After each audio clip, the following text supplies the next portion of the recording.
seandainya Allah berikan kepadanya kekayaan, dia akan lupa.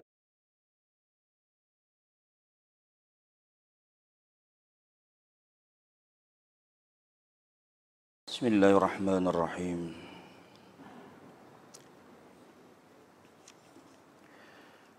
Assalamualaikum warahmatullahi wabarakatuh.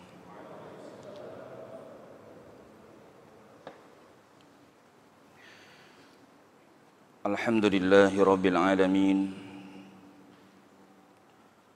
Wassalatu wassalamu ala sayyidil mursalin. Al-qail fi sahihain, man yuridillahu bihi khairan yufaqihu fid din, wa ala alihi wa ashabihi wa man tabi'ahum bi ihsanin ila yaumiddin, amma ba'd. Fa ya ikhwatal iman wa akhwati fid din, a'azzani Allah wa iyyakum, hadirin jamaah Masjid Raya Harapan Indah yang semoga dimuliakan, disehatkan dan dirahmati oleh Allah tabaraka wa taala.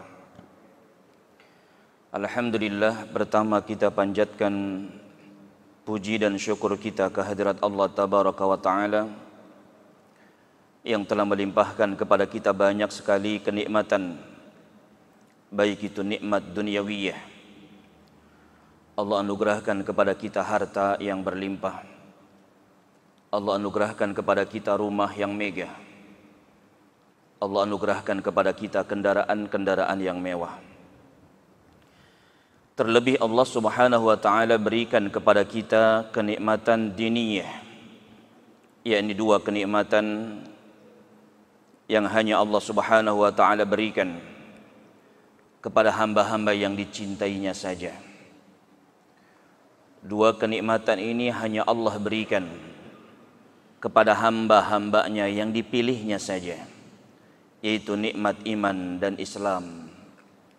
Sehingga dengan nikmat-nikmat ini, alhamdulillah, di malam yang berbahagia ini Allah subhanahu wa ta'ala kembali pertemukan kita di Masjid Raya Harapan Indah yang kita cintai ini. Yang pertama untuk salat maghrib secara berjamaah, kemudian yang kedua untuk mengkaji satu tema kajian agar musibah menjadi rahmat.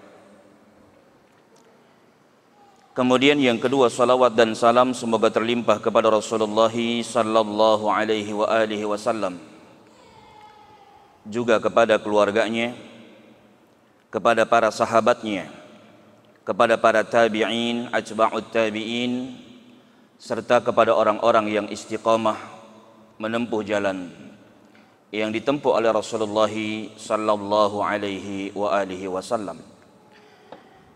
Ikhwati wa akhwati fillah, a'azzani Allah wa iyyakum, berbicara tentang musibah. Maka tidak ada seorang pun di dunia ini yang tidak mendapatkan musibah. Oleh karenanya musibah ketika menimpa orang kafir disebut dengan azab, seperti musibah yang Allah timpakan kepada kaum Lut, musibah yang Allah timpakan kepada kaum Tsamud. Musibah tersebut disebut dengan azab.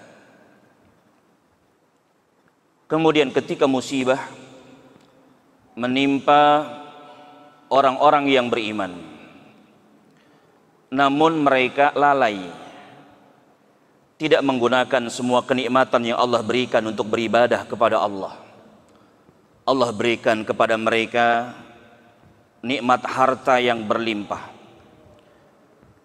namun mereka tidak menggunakan harta tersebut untuk beribadah kepada Allah.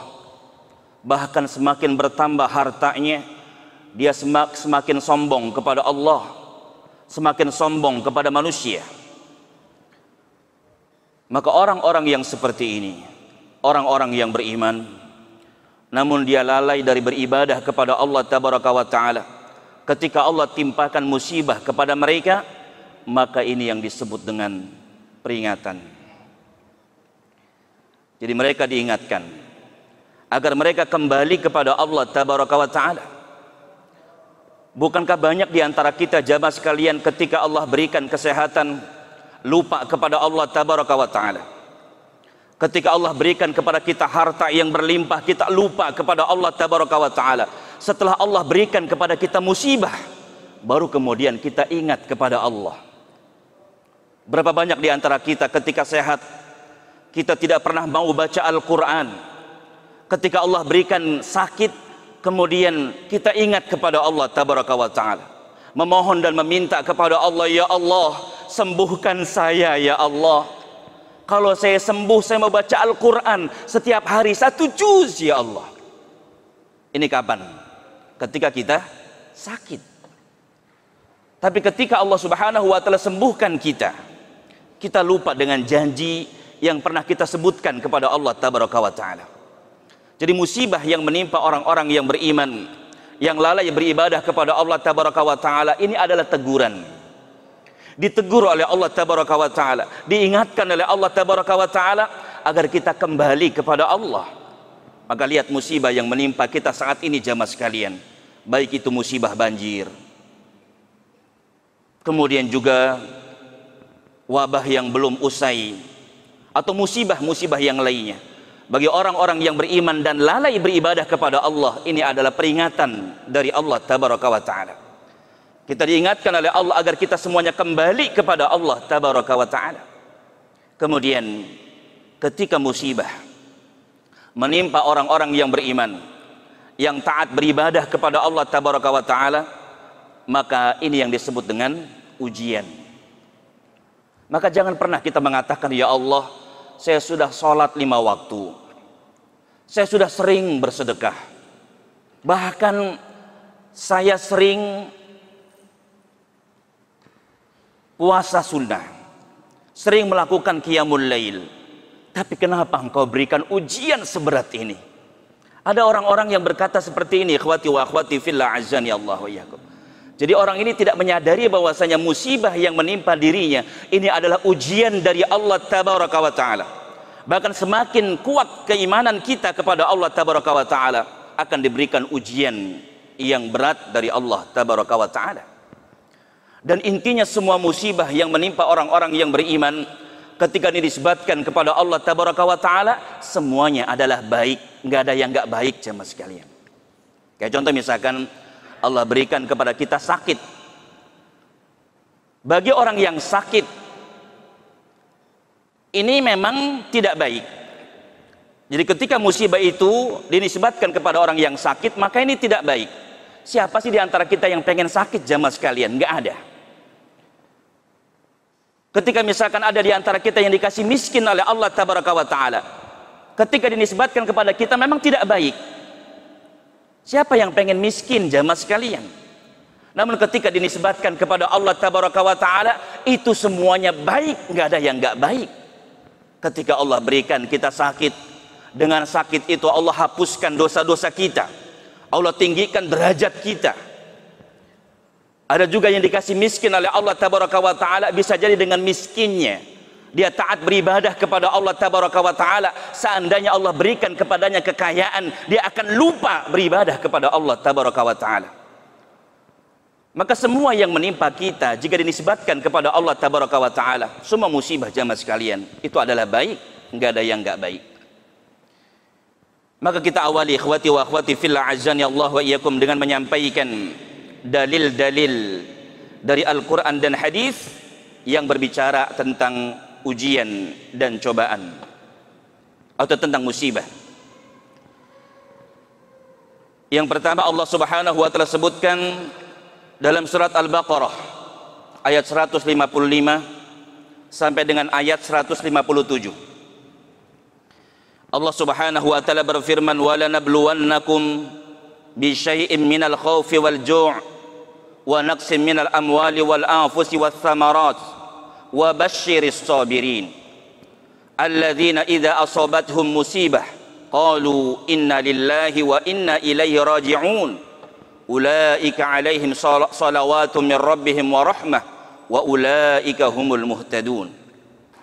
Allah Subhanahu wa taala mengatakan, dan sungguh kami uji kalian bi syai'in minal khauf, dengan sedikit ketakutan. Jadi ketakutan jamaah sekalian yang ada pada kita ini ujian dari Allah tabaraka wa taala. Takut tertular sama virus corona, ini ujian dari Allah. Takut sama yang namanya banjir, takut sama rentenir, iya, takut sama istri. Ada nggak yang takut sama istri? Iya, takut sama ya Pak RT, ya, atau takut sama siapa misalkan, ya. Jadi ini merupakan ujian dari Allah tabaraka wa taala. Kemudian wal ju', ada orang yang diuji oleh Allah tabaraka wa taala dengan kelaparan, dan Allah sebutkan ujian ketakutan lebih dulu daripada ujian kelaparan, karena orang yang diuji dengan ketakutan lebih berat daripada orang-orang yang diuji dengan kelaparan. Kenapa lebih berat jamaah sekalian? Karena orang kalau sudah takut pasti nggak bisa keluar, betul nggak? Orang kalau sudah takut biasanya takut keluar, ya kan? Nggak mau keluar. Beda dengan orang yang lapar. Kita kalau misalkan kelaparan malam-malam jam 2, berani nggak keluar? Ya, kira-kira berani atau tidak? Berani. Sekalipun mungkin kita melewati jalanan yang di situ banyak ya begal, ya, atau tidak aman, kita berani jamaah sekalian. Jadi orang yang diuji dengan ketakutan lebih berat daripada orang yang diuji dengan kelaparan. Wa naqsim minal amwal, ada orang-orang yang diuji dengan kekurangan harta, duitnya sedikit jamaah sekalian, pas-pasan, ya. Bahkan masya Allah ketika anaknya sakit, dia ingin membawanya ke rumah sakit, tapi nggak mampu. Ikhwati wa akhwati fillah, azani Allah wa iyyakum. Sampai anaknya meninggal dunia karena kekurangan hartanya. Ini ujian dari Allah tabaraka wa taala. Namun kita tidak boleh menyalahkan diri kita yang tidak membawa anak kita ke rumah sakit. Iya. Sama seperti kemarin ketika putri Ana, ya, Najwa, ya, tanggal 2 Februari kemarin jamaah sekalian meninggal dunia karena asam lambung. Iya. Ingin banget bawa ke rumah sakit, tapi karena tidak punya uang, ya, termasuk juga karena lagi musim corona, ya. Jadi kita bawa ke klinik dulu, ya, kita bawa ke klinik, kemudian kita bawa terapi, ya, akupuntur, ya. Jadi Senin kambuh penyakitnya, kemudian Senin sore kita bawa ke klinik, Selasa pagi kita bawa akupuntur jamaah sekalian. Ternyata tidak sembuh-sembuh. Kemudian sorenya kita berencana ingin bawa ke rumah sakit. Cuma qadarullah, ketika asar saat akan dibawa ke rumah sakit, Allah Subhanahu wa taala memanggil, ya, Ananda Najwa khairun nisa. Allahumma ighfir laha warhamha wa'afiha wa'fu anha. Apa yang terjadi jamaah sekalian? Keluarga Ana dari Sukatani menyalahkan, kenapa sih anak nggak dibawa ke rumah sakit? Anak sakit nggak dibawa ke rumah sakit. Mertua juga yang di Kuningan, ya, ibunya istri juga menyalahkan, kenapa nggak buru-buru dibawa ke rumah sakit? Masya Allah jamaah sekalian, ini takdir dari Allah tabaraka wa taala. Ajalnya itu sudah di sini. Sekalipun kita bawa ke rumah sakit, tetap idza jaa ajaluhum la yastakhiruna sa'atan wa la yastaqdimun. Ikhwati wa akhwati fillah, azzani Allah wa iyyakum. Jadi ada orang-orang yang diuji dengan, ya, kekurangan harta. Kemudian juga ada orang-orang yang diuji oleh Allah Subhanahu wa taala wal anfusi, dengan sakit, dikasih sakit oleh Allah tabaraka wa taala. Ya. Jadi dikasih apa? Fisiknya itu penyakitan, ya, bisulan misalkan. Bahkan bisulnya nggak berhenti-berhenti. Ya. Ini merupakan ujian dari Allah tabaraka wa taala, atau sakit-sakit yang lainnya. Ya. Ada orang jamaah sekalian yang dikasih sakit itu nggak pernah sembuh. Dibawa, ya, ke beberapa rumah sakit terkenal di Indonesia ini, masih juga nggak sembuh, ya. Ini merupakan ujian dari Allah tabaraka wa taala. Kemudian watsamarat, termasuk juga ada orang yang diuji oleh Allah tabaraka wa taala dengan kekurangan buah-buahan. Ya, di satu negeri Ada yang diuji oleh Allah Tabaraka wa Ta'ala, mereka kekurangan ya pasokan buah-buahan. Ya, mereka nggak pernah yang namanya menemukan buah rambutan, ya, atau juga buah durian. Ini merupakan ujian dari Allah Tabaraka wa Ta'ala. Kemudian di akhir ayat Allah Subhanahu wa Ta'ala mengatakan, wa basyiris sabirin, dan berikanlah kabar gembira kepada orang-orang yang sabar. Berikan kabar gembira kepada orang-orang yang sabar. Apa makna sabar jamaah sekalian? Al-Imam An-Nawawi menyebutkan dalam kitab Riyadhus Shalihin, as-sabru huwa al-habsu, sabar itu artinya menahan diri. Ada perasaan dalam hatinya kesel, ada perasaan dalam hatinya jengkel, ada perasaan dalam hatinya ingin mencaci, ingin memaki. Namun orang yang sabar ditahan, tidak keluar dari perkataannya kecuali perkataan-perkataan yang diridhoi oleh Allah Tabaraka wa Ta'ala. Ini orang yang sabar. Ketika Allah timpakan musibah kepadanya, yang keluar dari mulutnya adalah inna lillah wa inna ilaihi raji'un. Seperti dalam ayat yang mulia ini, ketika Allah menyebutkan wa basyiris sabirin, dan berikan kabar gembira kepada orang-orang yang sabar. Siapa orang-orang yang sabar? Alladzina idza asabathum musibah, yaitu orang-orang yang ketika mereka ditimpa musibah, qalu, mereka mengucapkan inna, sesungguhnya kami, lillah, adalah milik Allah Tabaraka wa Ta'ala. Bukan hanya mengucapkan inna lillah, tapi meyakini bahwasanya semua kita adalah milik Allah. Kita, istri kita, anak kita, bahkan harta yang kita miliki, semuanya adalah milik Allah. Inna lillah wa inna ilaihi raji'un, dan sesungguhnya kepadanya semua kita akan kembali. Ini orang yang sabar jamaah sekalian. Ketika mendapatkan musibah, yang keluar dari mulutnya adalah ucapan inna lillah wa inna ilaihi raji'un. Kemudian Allah Subhanahu wa Ta'ala mengatakan, ulaika alaihim salawatun min rabbihim wa rahmah. Mereka itulah, kata Allah Tabaraka wa Ta'ala, orang-orang yang mendapatkan salawat, mendapatkan rahmat dari Allah Tabaraka wa Ta'ala. Ya, jadi orang-orang yang sabar, mereka adalah orang-orang yang mendapatkan rahmat dari Allah Tabaraka wa Ta'ala. Wa ulaika humul muhtadun, dan mereka adalah orang-orang yang mendapatkan petunjuk dari Allah Tabaraka wa Ta'ala. Karena ikhwati wa akhwati fillah, ya manusia, kata Syekh Utsaimin dalam kitab Syarah Riyadhus Shalihin mengatakan, ketika mendapatkan musibah, ada yang menghadapi musibah dengan mencaci maki, ya, dia marah-marah. Ketika anaknya meninggal dunia, ketika istrinya meninggal dunia, ketika suaminya meninggal dunia, dia marah-marah, dia caci, bahkan dia berani mencaci maki Allah Tabaraka wa Ta'ala. Jadi ada orang yang ketika mendapatkan musibah, dia marah-marah, ya, mencaci maki, ya, mencaci maki istrinya, mencaci maki misalkan, ya, tetangganya. Ini yang pertama. Ada orang yang ketika mendapatkan musibah, dia marah-marah, ya.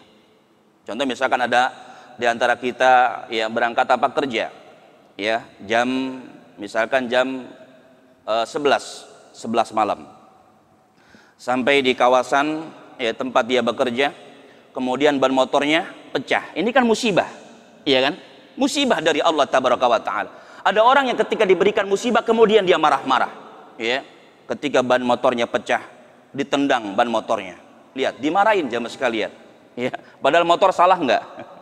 Motor enggak salah, ditendang sama dia, ya, dasar motor jelek. Lihat, dicaci maki. Kemudian yang dicaci maki lagi siapa lagi? Ya, istrinya. Ini gara-gara istri nih kemarin punya duit 500 ribu, harusnya beli ban motor, malah beli make up, ya, malah beli buat apa itu, buat glowing. Marahin istrinya jemaah sekalian. Kemudian marahin siapa lagi? Marahin orang yang lewat. Ada orang misalkan lewat ngeliatin aja, apa lihat jemaah sekalian. Ada orang yang mendapatkan musibah, dia marah-marah, dia hadapi dengan marah-marah, iya. Kemudian yang kedua, ada orang yang ketika mendapatkan musibah, dia hadapi dengan sabar. Ada perasaan pengen marah, ada kesel dalam dirinya jemaah sekalian, namun dia hadapi dengan apa? Sabar, ditahan, ya. Yang keluar dari mulutnya hanya, ya, memuji Allah Tabaraka wa Ta'ala, inna lillah wa inna ilaihi raji'un. Ini orang yang kedua. Kemudian yang ketiga, ada orang yang ketika mendapatkan musibah, dia hadapi dengan ridho, ya. Jadi ridho itu nggak ada perasaan kesel. Ketika misalkan uangnya hilang 100 juta, ya, ditipu, itu nggak nggak merasa apa? Nggak merasa sedih, ya. Jadi kehilangan 100 juta seperti kehilangan uang 1.000 rupiah. Kecil. Ada nggak yang kayak gini jamaah sekalian? Ridho, ya. Anaknya meninggal dunia, ridho, ya. Seperti Urwah bin Zubair bin Al-Awwam, ya. Ketika kakinya dipotong, ya pernah kita ceritakan di majelis ini jamaah sekalian. Urwah bin Zubair bin Al-Awwam, ya, kaki kirinya terkena apa? Terkena penyakit, ya, seperti kanker, sehingga harus dipotong. Kemudian, ya, ketika dipotong, ya, Urwah minta kepada para dokter agar tidak dibius, ya, karena dia nggak mau waktu-waktunya terlewatkan tanpa berzikir kepada Allah Tabaraka wa Ta'ala. Akhirnya kemudian Urwah sholat sunnah 2 rakaat. Ketika sholat sunnah dipotong kakinya, ya, jadi nggak kerasa, ya, masya Allah. Saking apanya nih? Saking khusyuk ketika sholat, ya, ketika beribadah kepada Allah Tabaraka wa Ta'ala. Jadi sedang sholat sunnah dipotong kakinya, nggak kerasa jamaah sekalian. Kemudian setelah dipotong kakinya banyak mengeluarkan darah.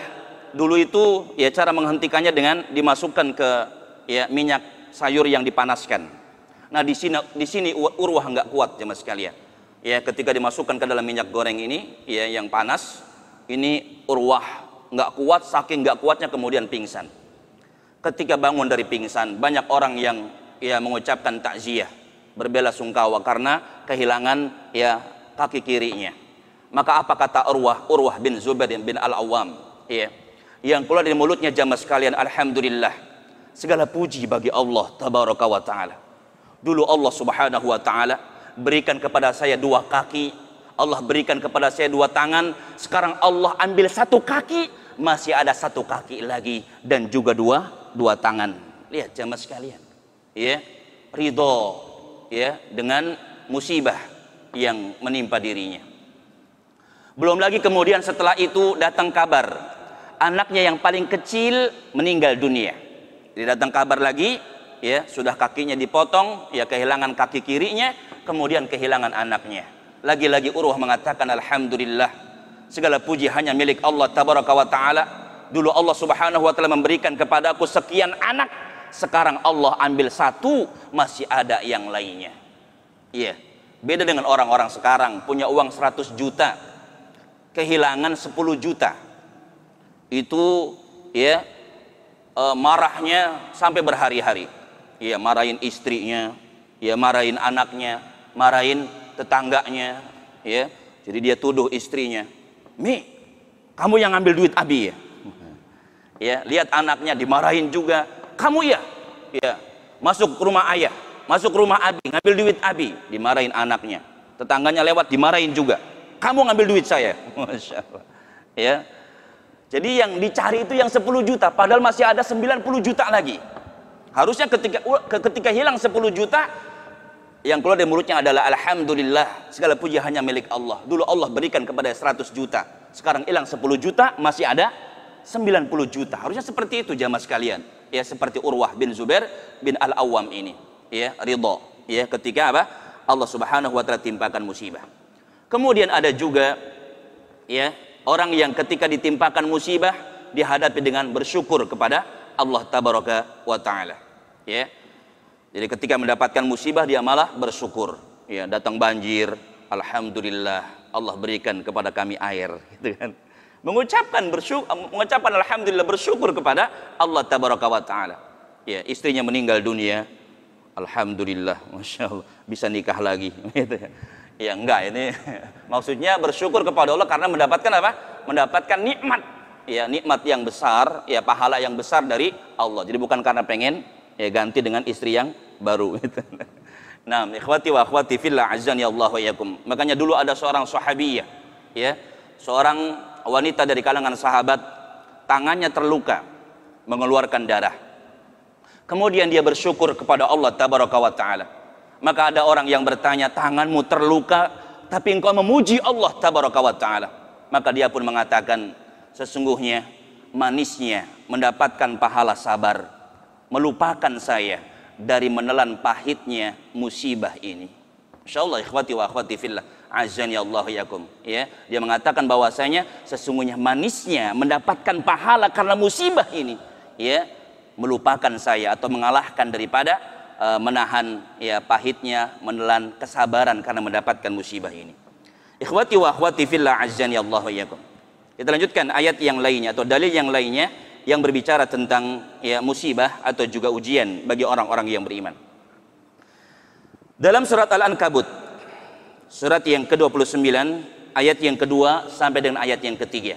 Nah, ini ayat yang masyhur di kalangan kita, ya sering disebutkan ya di majlis-majlis ilmu, di mana Allah Subhanahu wa taala berfirman, "Ahasiban nasu ay yutraku ay yaqulu amanna wa hum la yuftanun." Apakah manusia menyangka mereka akan dibiarkan begitu saja setelah mereka mengatakan kami beriman ya Allah, kemudian mereka tidak diuji oleh Allah tabaraka wa taala. Iya.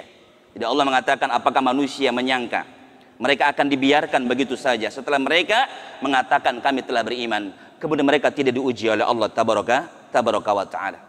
Maka kemudian Allah mengatakan walaqad fatanna alladzina min qablihim, dan sungguh kami telah menguji orang-orang yang sebelum mereka. Ya, artinya apa jamaah sekalian? Orang yang beriman kepada Allah itu pasti akan diuji oleh Allah tabaraka wa taala. Semakin besar keimanannya kepada Allah, semakin besar ujiannya dari Allah tabaraka wa taala. Semakin berat ujiannya dari Allah tabaraka wa taala. Maka Allah mengatakan dan sungguh kami telah menguji orang-orang yang sebelum mereka. Bahkan ujian orang-orang yang terdahulu jamaah sekalian, ya, ujiannya berat. Ya, kita kenal ada yang namanya kisah Ashabul Ukhdud. Ya, masih ingat ya kisahnya? Kisah Ashabul Ukhdud, seorang anak muda yang belajar ilmu sihir. Ya, jadi dalam hadis disebutkan, ini ada dalam kitab Riyadhus Shalihin bab sabar. Ini ketika Nabi mengatakan bahwasanya dulu ada seorang raja. Raja ini ya raja yang zalim. Bahkan dia menganggap kalau dirinya ini adalah Tuhan, sama seperti Firaun. Dan Nabi mengatakan wa kana lahu sahir, dia punya tukang sihir. Ketika tukang sihir ini sudah tua, maka dia pun minta sama raja, raja, inni qad kaburtu, saya sudah tua. Fab'as ilayya gulaman u'allimuhu sihra, datangkan kepadaku, utus kepadaku seorang anak muda untuk aku ajarkan kepadanya ilmu sihir. Maka kemudian diutus kepadanya seorang anak muda untuk belajar ilmu sihir. Hanya saja jamaah sekalian, ketika anak muda ini menuju tempat penyihir, dia bertemu dengan rahib. Ya, rahib itu pendeta. Ya, bertemu dengan rahib. Dia duduk di majelisnya. Dia mendengarkan apa yang disampaikan. Dan dia tertarik dengan yang disampaikan oleh rahib, karena yang disampaikan rahib adalah qala Allah, qala Rasulullah, qala Allah, qala Rasulullah sallallahu alaihi wa alihi wasallam. Yang disampaikan ilmu jamaah sekalian. Jadi anak muda ini tertarik dengan apa yang disampaikan rahib. Ya. Kemudian setelah duduk di tempatnya rahib, baru dia pergi ke tempatnya penyihir untuk belajar ilmu sihir. Terus seperti itu. Ya. Sampai kemudian satu hari, ya, ketika dia berangkat ke tempatnya rahib, di tengah jalan bertemu dengan binatang yang sangat besar. Tidak disebutkan di sini binatangnya binatang apa. Yang jelas ya binatang yang sangat besar yang mengganggu manusia dari jalan. Kemudian dia ambil batu yang kecil. Dia berdoa kepada Allah tabaraka wa taala, karena selama ini dia bingung ajaran yang betul itu ajaran siapa? Apakah ajaran rahib ataukah ajaran penyihir? Jadi dia melakukan istikharah kalau sekarang jamaah sekalian. Ya, dengan batu kecil itu kemudian dia lemparkan. Sebelum dilempar dia berdoa kepada Allah, Allahumma in kana amru rahib ahabu ilaika min amri sahir faqtul hadhihi dabah. Ya Allah, jika memang ajaran rahib lebih engkau cintai daripada ajaran penyihir, bunuhlah binatang ini dengan sebab lemparan batu ke ini. Dilempar jamaah sekalian dengan batu yang kecil, kemudian batu itu mengenai binatang yang sangat besar itu dan binatang itu pun mati. Iya, maka dia jadi yakin kalau ajaran yang benar adalah ajaran rahib.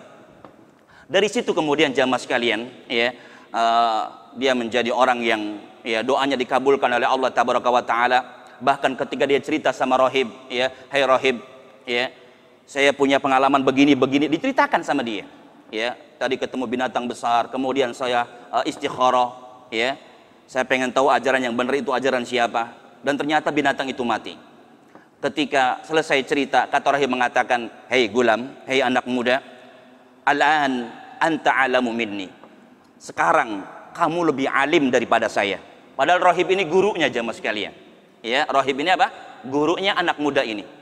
Rahib ini mengatakan, kamu sekarang lebih alim daripada saya. Dan ingat anak muda, kamu akan diuji oleh Allah tabaraka wa ta'ala.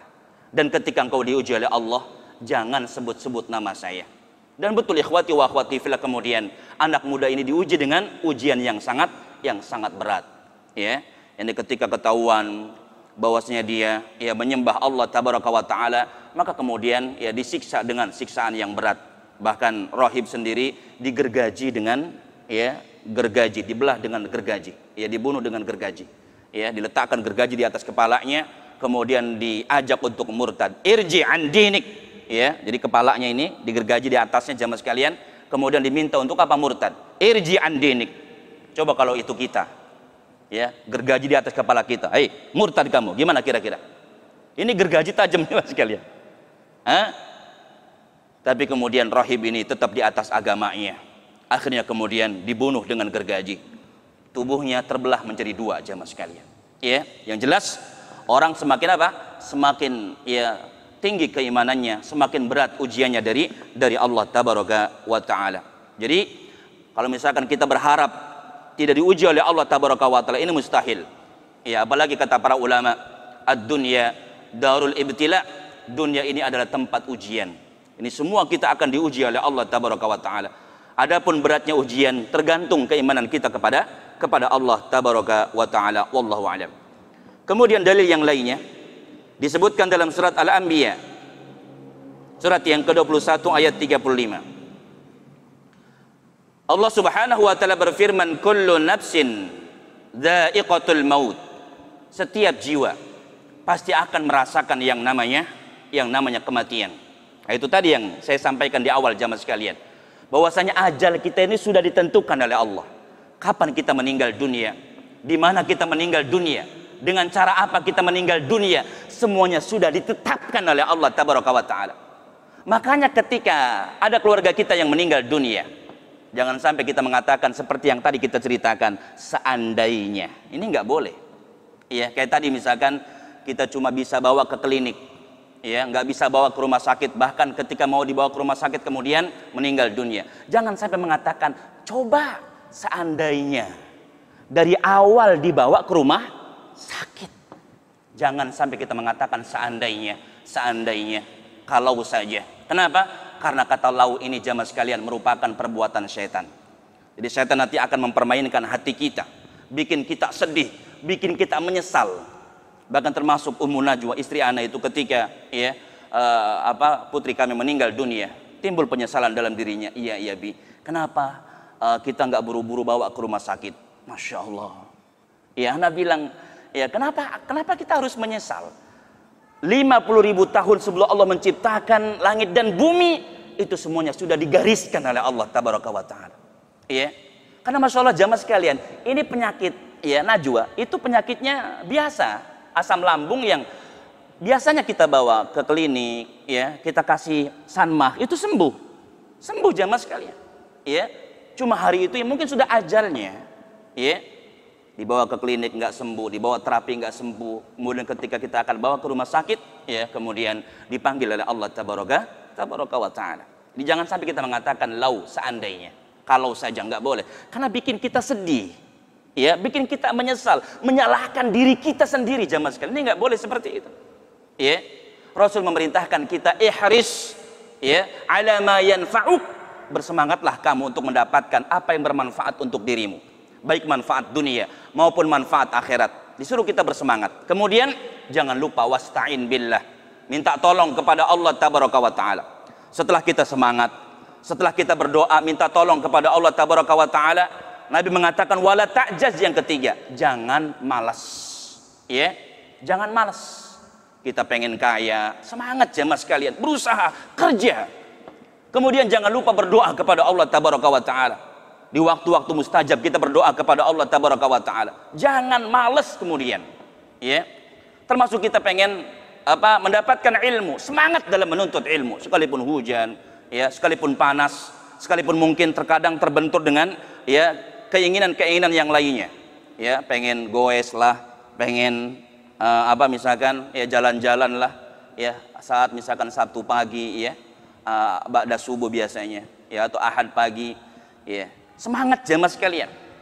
Kemudian terus minta kepada Allah tabaraka wa taala, berdoa kepada Allah di waktu-waktu mustajab. Allahumma inna nas'aluka ilman nafi'a wa rizqan thayyiba ya. Kemudian jangan malas. Disuruh kita apa? Bersemangat untuk mendapatkan yang bermanfaat untuk hidup kita, baik di dunia maupun akhirat.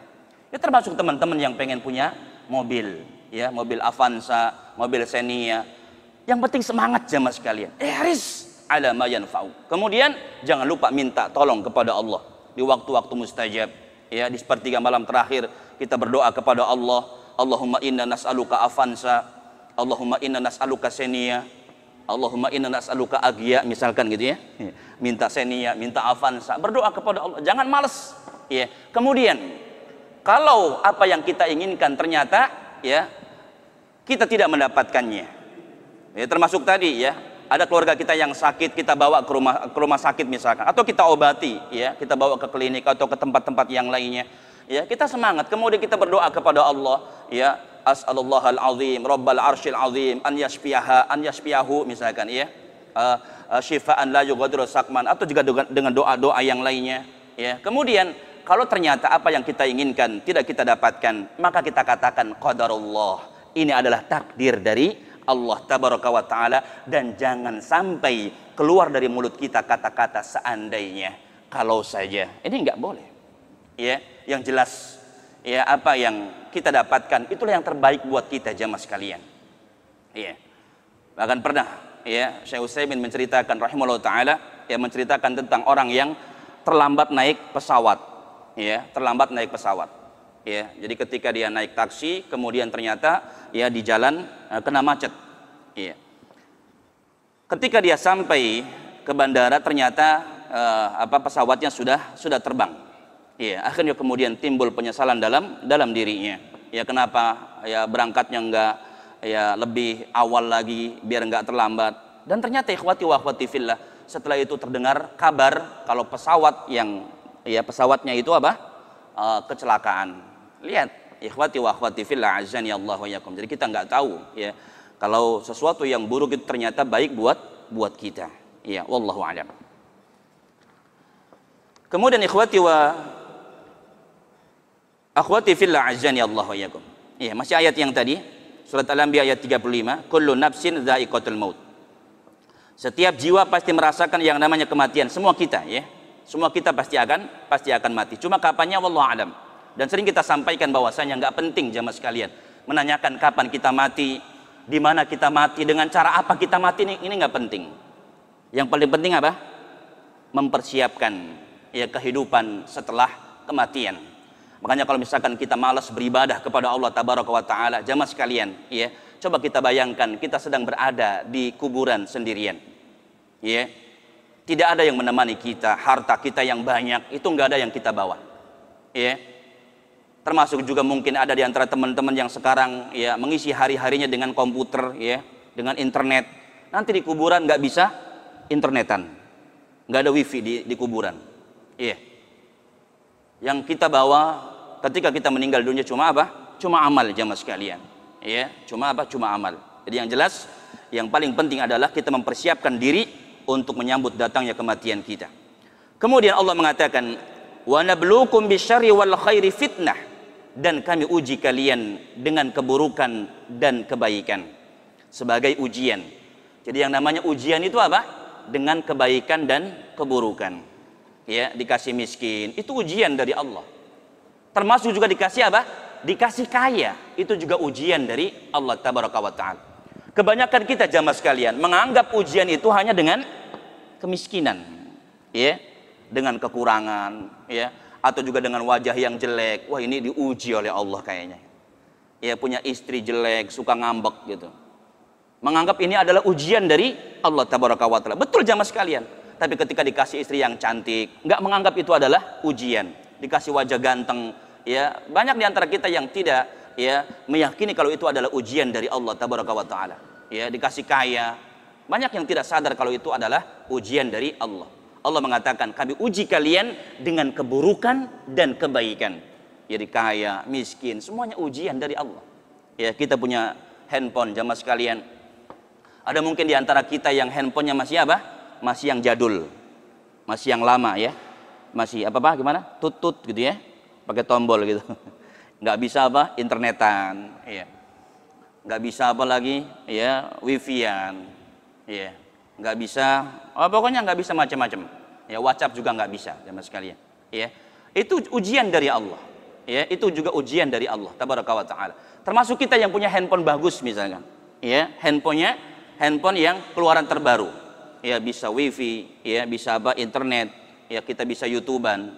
Ya, kita nggak sadar itu juga ujian dari Allah tabaraka wa taala. Bahkan bisa jadi ini ujian yang berat jamaah sekalian.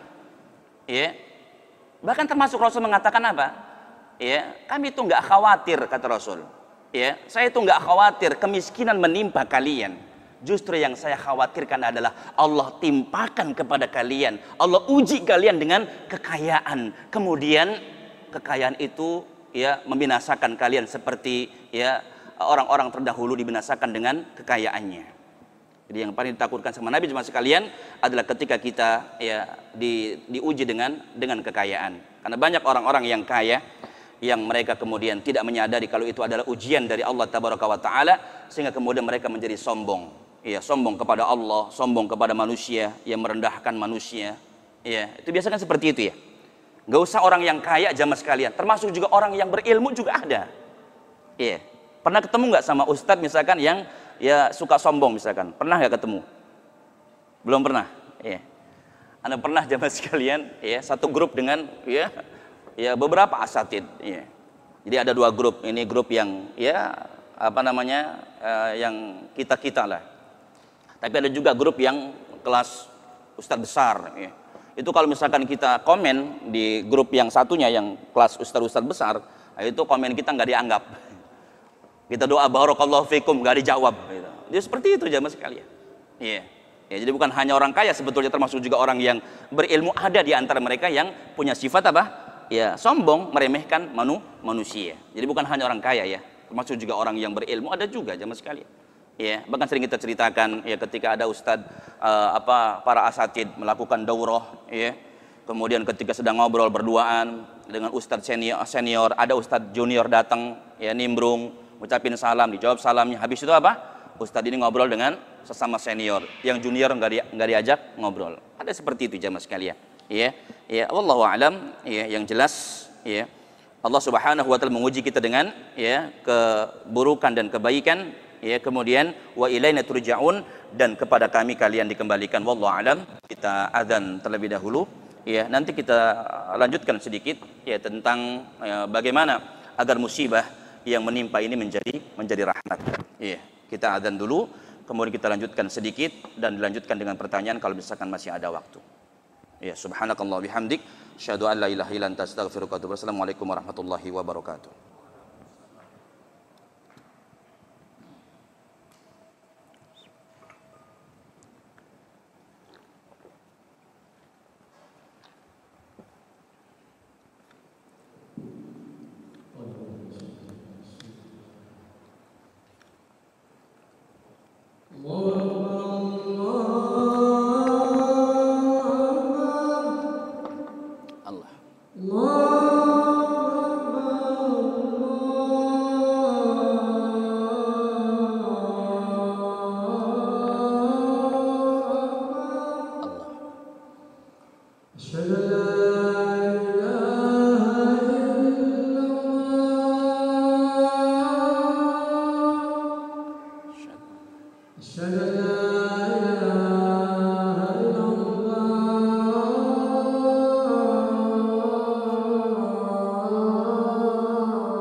Naam. Ikhwati wa akhwati fillah, azzani Allah wa iyyakum. Alhamdulillah wassalatu wassalamu ala Rasulillah. Kita lanjutkan sedikit lagi.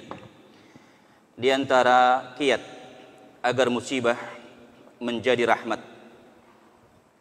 Yang pertama, apabila ditimpa musibah, maka hendaklah kita mengucapkan inna lillah wa inna ilaihi raji'un. Kemudian kita minta pahala kepada Allah. Ya. Bisa dengan bahasa Arab, ya. Seperti diajarkan Nabi sallallahu alaihi wasallam, Allahumma ajurni fi musibati wa akhlif li khairan minha. Ya Allah, berikanlah aku pahala atas musibah yang menimpaku dan berikan ganti dengan yang lebih baik daripadanya. Jadi ini boleh dengan bahasa Indonesia, ya. Lebih afdalnya mungkin dengan bahasa Arab, ya, sesuai hadis Nabi sallallahu alaihi wasallam.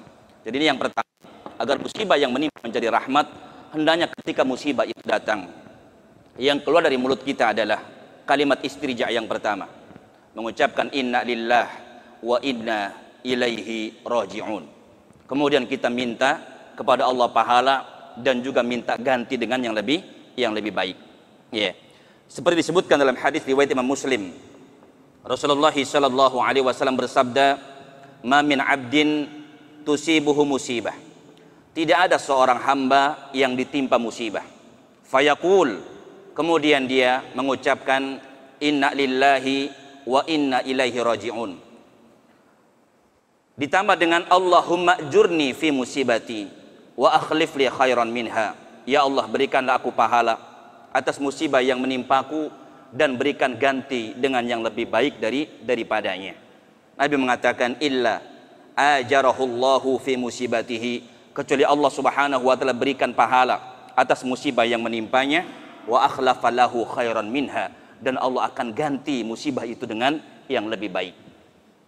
Jamaah sekalian, juga disebutkan dalam hadis yang lain, yakni ketika Abu Salamah, iya, ada yang tahu Abu Salamah siapa? Bapaknya Salamah. Iya, Abu Salamah punya istri siapa namanya? Ummu Salamah. Iya. Jadi Abu Salamah ketika pulang ke rumahnya, didapati oleh Ummu Salamah gembira. Maka istrinya curiga. Istrinya bertanya, "Wahai suamiku, apa yang menyebabkan engkau segembira hari ini?" Iya. Jadi ditanya sama istrinya, sebab dia gembira itu apa?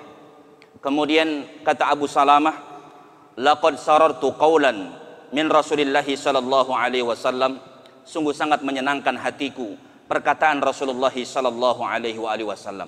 Jadi Abu Salamah gembiranya bukan karena mendapatkan harta yang banyak, ya, bukan karena menang tender, bukan karena ya kebeli rumah yang bagus. Bahagianya bukan karena ya mendapatkan istri yang cantik, bukan, jemaah sekalian. Abu Salamah mengatakan laqad sarartu qaulan min Rasulillah, sungguh sangat menyenangkan hatiku perkataan Rasulullah sallallahu alaihi wasallam. Jadi gembiranya Abu Salamah karena mendengarkan hadis dari Nabi sallallahu alaihi wasallam. Jadi bahagia ketika mendapatkan apa? Mendapatkan ilmu. Iya. Bagaimana dengan kita? Kita mendapatkan ilmu gembira atau tidak? Diam, berarti enggak. Ya, berarti iyalah insyaallah ya. Jadi Abu Salamah mengatakan, sungguh sangat menyenangkan hatiku perkataan Rasulullah sallallahu alaihi wasallam, tidaklah ada orang yang mendapatkan musibah kemudian dia mengucapkan kalimat istirja, inna lillah wa inna ilaihi rajiun, kemudian berdoa Allahumma ajurni fi musibati wa akhlif li khairan minha, kecuali Allah Subhanahu wa taala berikan kepadanya pahala dan Allah berikan kepadanya ganti dengan yang lebih baik daripadanya. Kemudian ikhwati wa akhwati fillah, ketika Abu Salamah meninggal dunia, maka Ummu Salamah mengucapkan doa ini, inna lillah wa inna ilaihi rajiun, Allahumma ajurni fi musibati wa akhlif li khairan minha, minta ganti kepada Allah dengan yang lebih baik. Namun kemudian Ummu Salamah bertanya kepada dirinya, siapa yang lebih baik daripada Abu Salamah? Agamanya, akhlaknya, ya, fisiknya, ya, karena Ummu Salamah adalah istri yang salihah. Dia bertanya, siapa yang lebih baik daripada Abu Salamah suamiku? Kemudian ketika selesai masa iddahnya, ya, yakni 4 bulan 10 hari, maka Ummu Salamah dilamar oleh Rasulullah sallallahu alaihi wasallam. Lihat jemaah sekalian, diganti oleh Allah dengan yang lebih baik. Bahkan termasuk siapa? Ummu Sulaim dengan suaminya Abu Talha ketika anaknya meninggal dunia. Ya, ketika anaknya meninggal dunia, sabarnya Ummu Sulaim jemaah sekalian, sampai Ummu Sulaim mengatakan kepada keluarganya, jangan sampai ada yang menyampaikan berita tentang wafatnya anaknya Abu Talha, biar saya sendiri yang menyampaikan kepadanya. Sabarnya Ummu Sulaim jemaah sekalian. Ya, siapa Ummu Sulaim? Ummu Sulaim siapa? Ibunya Sulaim. Ya, termasuk ibunya Anas bin Malik. Ya. Jadi sabar jemaah sekalian. Ketika anaknya meninggal dunia, ya, suaminya pulang dari kerja, itu nggak langsung dikasih tahu, nggak langsung dikabarin. Ya, kalau anaknya sudah meninggal dunia, enggak. Yang pertama dilakukan adalah menyediakan makan, ya, dikasih makan Abu Talha ini dengan makanan yang enak. Kemudian ya bersenggama, berhubungan badan, seperti nggak terjadi apa-apa. Ya, kalau istri sekarang boro-boro ngelayanin suaminya, boro-boro masak yang enak sama sekalian. Yang ada ketika anaknya meninggal dunia nangis terus, betul atau enggak? Iya kan? Tapi Ummu Sulaim sabarnya, masya Allah jemaah sekalian. Ya, sempat-sempatnya dandan untuk suaminya, menyiapkan makanan untuk suaminya. Baru setelah itu dia mengabarkan kepada suaminya, wahai suamiku, bagaimana pendapatmu jika ada seseorang menitipkan hartanya kepada orang lain, kemudian pemilik harta itu ingin mengambilnya, bolehkah yang dititipi ini menahannya? Kata Abu Talha, oh tidak boleh, itu kan harta punya dia, ya, itu cuma titipan, kembalikan kepadanya. Kata Ummu Sulaim, maka bertakwalah kepada Allah, bersabarlah kepada Allah, kuburkan anakmu karena Allah pemilik anak kita telah mengambilnya. Ya, maka kemudian Abu Talha marah jamaah sekalian. Ya, kesel, maksudnya kenapa nggak dikabarin dari awal? Kemudian Abu Talha mengadu kepada Rasulullah sallallahu alaihi wasallam. Maka kemudian Rasul bertanya kepada Ummu Sulaim, ya, kepada Abu Talha, "A'arashtumul lailata?" Apakah kamu semalam berhubungan badan? Kata Abu Talha, "Na'am ya Rasulullah." "Ya wahai Rasulullah sallallahu alaihi wasallam." Maka kemudian Rasul mendoakan keberkahan untuk anak dari keduanya, sehingga kemudian lahirlah seorang anak lagi, dikasih nama Abdullah. Dari Abdullah ini lahir 9 orang anak, semuanya hafal Quran jamaah sekalian. Ya, diganti dengan yang lebih baik oleh Allah tabaraka wa ta'ala, termasuk kita. Kalau misalkan kita kehilangan sesuatu, ya, kehilangan istri misalkan, doa dengan doa ini, inna lillah wa inna ilaihi rajiun, Allahumma ajurni fi musibati wa akhlif li khairan minha. Maka insya Allah nanti akan diganti dengan yang lebih baik, yang cantik, yang masih muda, 17 tahun, ya, solehah, anak kaya raya gitu kan, orang tuanya sudah tua gitu. Yang lebih baik jemaah sekalian. Atau juga kehilangan mobil, ya, ucapkan inna lillah wa inna ilaihi rajiun. Yang hilang misalkan Avanza, ya, kemudian minta pahala dari Allah, minta ganti, maka insya Allah akan diganti oleh Allah tabaraka wa ta'ala. Jadi insya Allah kalau kita ketika mendapatkan musibah mengucapkan ini, maka akan menjadi rahmat buat kita. Termasuk ikhwati wa akhwati fillah azani Allah wa yakum, sudah habis. Ya, termasuk apa? Ini bahwasanya ya musibah yang menimpa kita ini adalah takdir dari Allah tabaraka wa taala.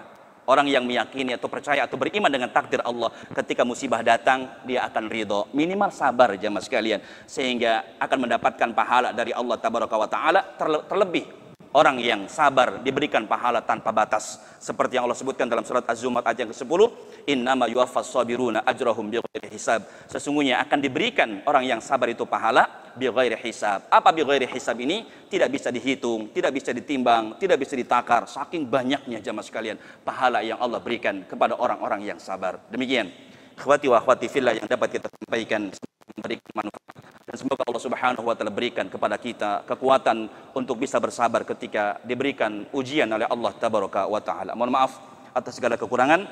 Subhanakallahumma bihamdik asyhadu an la ilaha illa anta astaghfiruka wa atubu ilaik. Assalamualaikum warahmatullahi wabarakatuh.